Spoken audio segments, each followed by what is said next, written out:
Knochen sich mit dem Staub vermischen.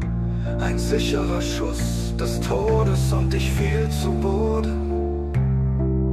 Von Krankenhaus zu Krankenhaus im Vergehen fragte ich, wird meine Wunde heilen, starb auch meine Liebe. Aber sie schüttelten den Kopf und es war der letzte Tag. Blut und Atem verließen mein Haus und ich rollte und rollte tot. Der Friedhof lag am Hang. Von innen heraus rollte ich wie ein körperloses Nichts.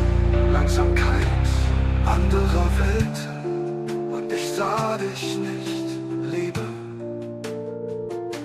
Du warst schon gegangen und konnte ich mehr.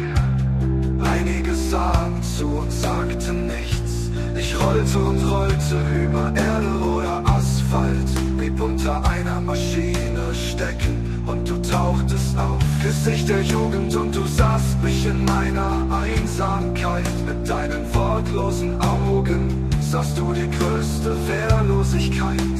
Doch konnte der Körper nach seiner Falle entkommen, rollend zum Grund des Schicksals.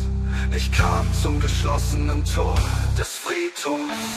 Alles war eine Opfergabe. Ich blickte in meine Seele und hatte nur den Schlüssel meiner Gebete. Ich betete und betete und nur die Hoffnung existierte noch. Im Schloss des Tores sah ich deinen Namen eingraviert.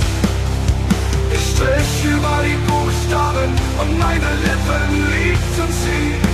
Das Tor öffnete sich langsam und nur du begleitetest mich. Langsam rollte ich dem Fluss entgegen, schweigend deinen Wassern entgegen. Ich übergab mich dir, Liebe, dein Meer.